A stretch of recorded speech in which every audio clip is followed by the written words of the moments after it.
All right, you guys, I did tell you once I go camping, I'll be coming with a lot of clips. So here, page 76. On the side, I said here, all these I read last night and I marked some of them. His life was like a prison. He couldn't go out like a regular person. And I put here those Canadians. And usually when I said those Canadians, is a positive thing. All right, so here, this is the quote. Page 76, second paragraph. It wasn't long before Meghan was feeling so confident in their pairing, so emboldened by their ability to hide in plain sight, that she even had Harry join her as she walked her dog along their favorite path through Toronto's Trinity Bellwoods Park. A hoodie and a baseball cap were enough to obscure Harry's famous face during his visit to the city. Now, this is what I underline here. Most Canadians never look twice anyway at the young couple wearing matching beaded blue bracelet they picked up in Botswana. Bracelets are a signature item of the princes, and each has its own meaning and importance. A silver hand, an engraving that he's worn religiously since 2001, came from the 1997 trip to Africa after his mother died.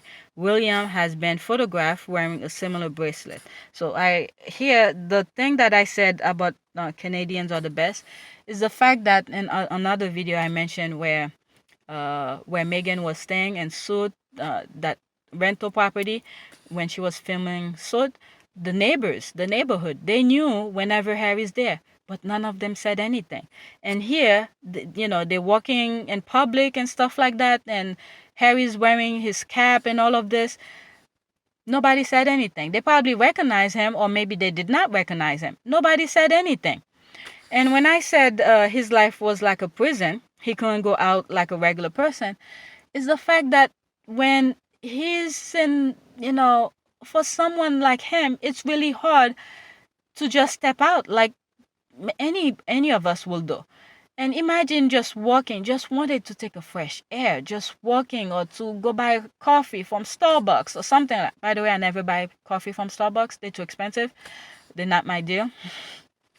But that's what people, a lot of people do. Just regular stuff, things we take for granted. He can't do that. It's like freaking living in a prison. And one of the clips that I read earlier, where after he came from Afghanistan, he goes back to his room at whatever palace quarters where they gave him to stay. He was by himself. William had his family, his kids and stuff like that. So he wasn't by himself all the time. So he pretty much was like in a prison. So I could understand why after meeting Meghan and probably some of her friends, the kind of lively, vibrant kind of lifestyle, carefree. I'm not saying carefree, but the joyful life that Meghan had, he probably was like, oh my God, I want this. I want to be part of this group. I could tell you, he probably want that. So I could see, with all the money in the world he had with his family, where he probably never even think about, oh, how much should I spend here? How much should I spend there? The kind of things we all do before we spend something on something expensive. We have to think twice. What else do we need to do? If you guys never do that, then you guys in big deep shit. If you think you spend money without thinking, then that's your problem. Maybe you have a tree full of money that you could grow, but real people don't have that. But him being with his stature, with his social status, where he probably never had to think twice of spending money on anything.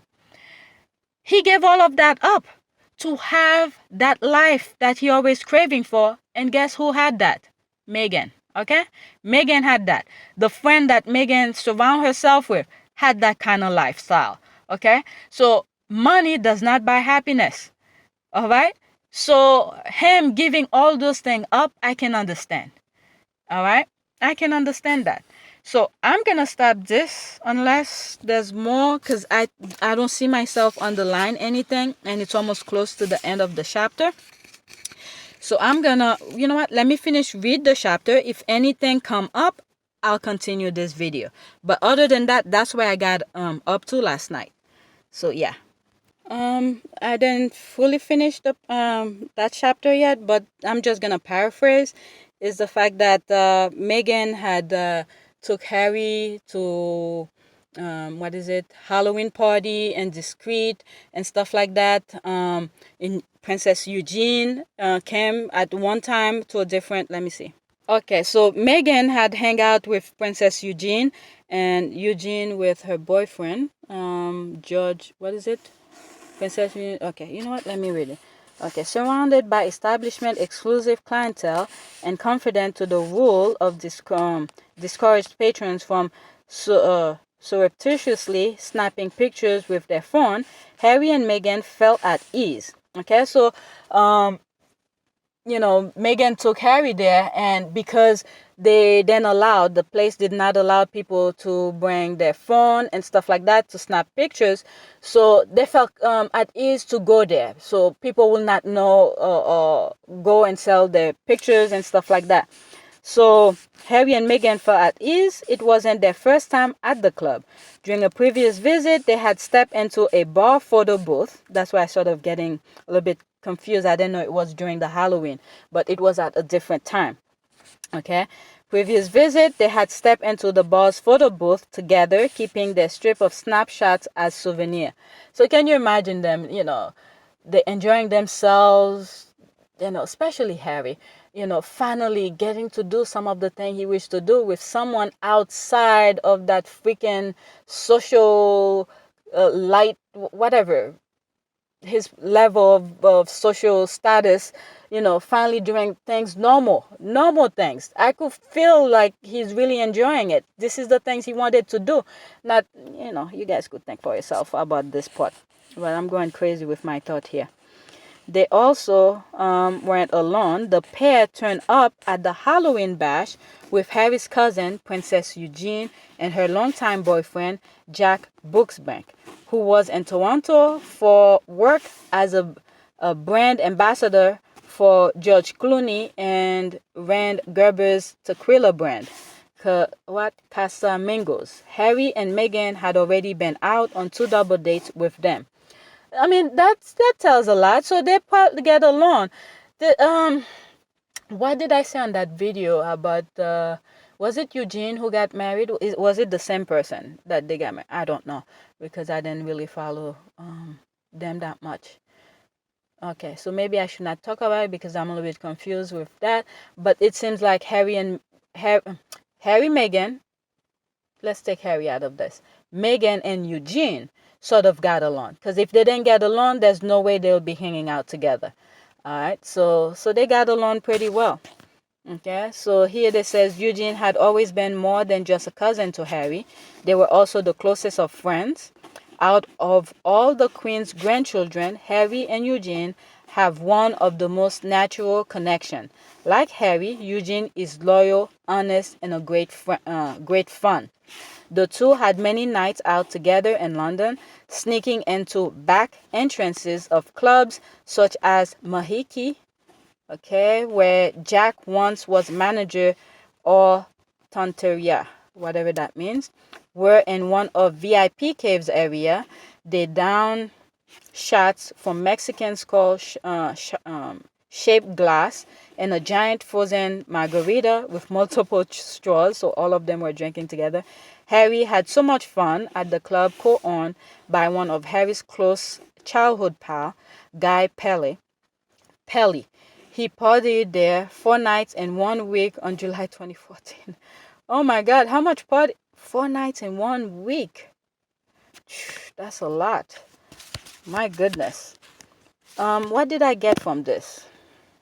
Okay, what I got from this here, if Harry and Eugene are that close of a friend, and we didn't hear anything, well, they should know the secrecy when it comes to the royal. So that I'm not gonna take away from Eugene or anything like that.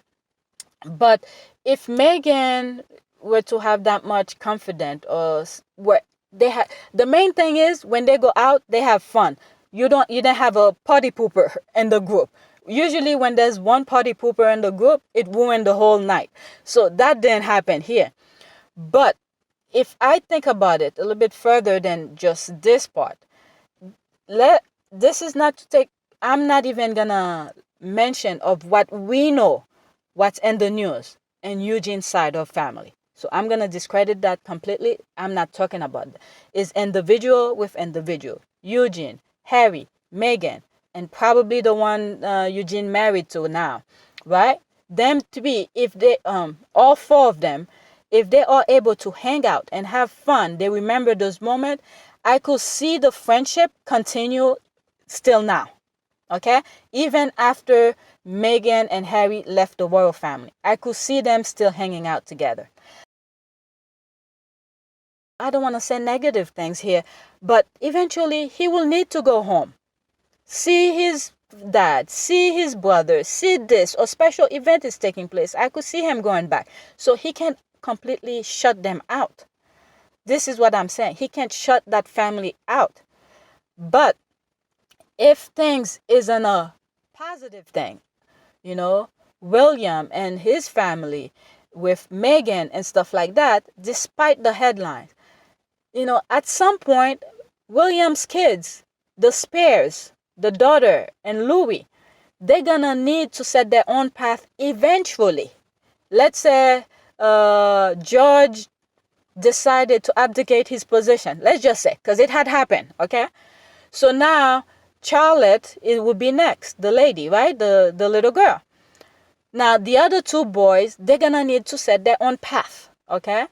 So you have Harry here creating a foundation for himself and his family future. I don't see why not him, you know, have William's kids to learn from his experience. You know, the ones who are not gonna inherit the titles and stuff like that. I'm just saying, that's what I got from here. You know, the kind of relationship he has with his cousin. So if they all get along very well and stuff like that, why not? You know, you can't create enemies everywhere you go. Sometimes you have to let bygone be bygone, even though we know what's on the news. We know what's going on the news.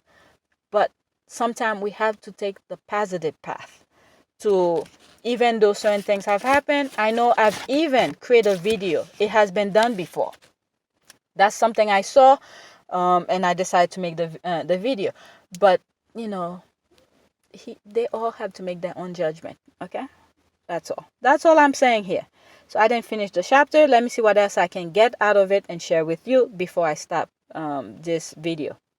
So the book sort of explained how they became so close. Is the fact that their mothers, Sarah Ferguson and Princess Diana, were very close friends. That we know in the news. But the fact that they, after their divorce, Diana's divorce, I believe, they were still hanging out together. They will bring the kids together. They will go on vacation to the south of France together. So it's through those little moments they were able to create that foundation, that friendship. They got along very well. So that's how they remained that close of cousins. Okay, that makes sense. Wow, this is also very thoughtful here. Here it says, it was Harry who later ensured that his aunt Sarah was invited to the wedding ceremony and first reception. Quite the feat considering that Prince Philip reportedly once said he never wanted to be in the same room as her again. What the hell? No, I'm saying what the hell because of Prince Philip. But Harry said, I don't care. This is my wedding. My aunt is gonna show up. I mean, Harry has some really good heart here. He never forget. What do they say? Is it lion? No, elephant never forget. So Harry never forget those moments. Wow, that speaks volume here. I just reached that part and I thought I should share it here. It was Harry who later ensured that his Aunt Sarah was invited to the wedding ceremony and first reception. Wow. So he remembered as a child the fun he had. So Harry knows the real Ferguson when his mom and Sarah were together. That speaks a lot here. I mean, I think I did a video, a silly video about it. But when I was trying to find out what is it, Duchess Ink or something like that. But anyway, so that sort of speak volume for me here, well, for Harry to make sure that Sarah was part of the wedding. And even when hopefully the book will talk about it too, like when the wedding was going on and Harry made sure her aunt, Diana's family, side of the family, were part of it. So that also sort of under the umbrella of the same kind of sentimental personality that Harry has when it comes to family and friends, people he get to know. So that sort of put that under the same umbrella. So let me continue. If I see anything interesting, I'll share with you again before I stop this video. I just have to say wow here about Eugene. Despite what we're hearing in the news, well, we never hear anything about her in the news when it comes to Meghan. I didn't even reach that part where I had mentioned some of the things that I've already said here. But on page 77, last paragraph going into page 78, quote, Harry had always confided in his cousin when it comes to the woman in his life. Not only did he trust her implicitly, but friends, page 78, friend says that she gives great advice and has always been, quote, beyond wise for her years. It's not surprising then that Eugene was one of the first in the family to know about his relationship with Meghan, although she was the one to introduce Harry to her good friend Cressida, parenthesis, they used to double date as well, close parenthesis. She was nothing but encouraging about his new relationship. In fact, Eugene, who long wanted to see her cousin settle down and be happy, told friends she loved Meghan and that she was, quote, just the tonic, close quote, for him. So I didn't even read that part yet, but you heard what I've said before, not even knowing all of this. So there's nothing to add to that. So, yeah. Okay. So that's that. Let me continue. I'm almost done with this chapter. Oh, wow. This is when they knew about their relationship. Okay. So that was kind of sad to see this after what I've said. So sometimes when you know certain things, you just have to keep things to yourself. So I'm assuming it's probably just before I share what I'm going to share here, it's probably, some minor conversation you have with people. Let's say you have a trusted coworker or something like that. You're just talking just regular thing. And that person just went on and blabbed out the information. Okay. So here it was on the late October night in Toronto. Harry was happy and so was Meghan. A cocktail or so into the party, they were both feeling relaxed, absorbing the Halloween spirit. It was possibly the perfect night out until they received a call from one of Harry's aides at Kensington Palace. It wasn't good news. The Sunday Express, okay, let me underline this because lately I'm learning more about those tabloids and not to click on. And thank you some of the Sussex squads, some of the Sussex fans who point out certain newspaper to me not to click on, especially when I like to share some information, especially when I have some thought about certain topic and I like to share with you through those magazines. So I learned not to click on some of these newspapers. So this one is one of them. The Sunday Express, back to the book, the Sunday Express was going to run with the story of their relationship. And the tabloids was rumored to have been tipped off by an employee of none other than, none other than Eugene and her father, Prince Andrew. What the fuck? What the fuck? I'm just, for this part here, I will not say Eugene. Maybe Eugene probably tell the dad, maybe. Little, you will think, people will just keep things to themselves. So I will assume, humble opinion here, I would assume Eugene probably have a minor conversation with the dad. That's what I'm assuming on this part. Okay? No, I'm not a fly on the wall to know what's going on. Then, this person who knows he's in deep shit already, to get attention off of him, probably spoke to one of his aide. And that's where the whole chaos went on. So I'm just not gonna say much, because we just leave certain things to God. God will deal with it. That's all I'm saying right now. All right. So I'm not blaming Eugene here at all. Not one bit. I could see a really, family to family, mother and daughter, mother and father, any conversation between family member having a real simple conversation, and one of them felt like it should be more than that. This is, we're gonna leave that to God. Okay? God sees everything. We're gonna leave this. Whoever spilled that, God, karma must deal with that person.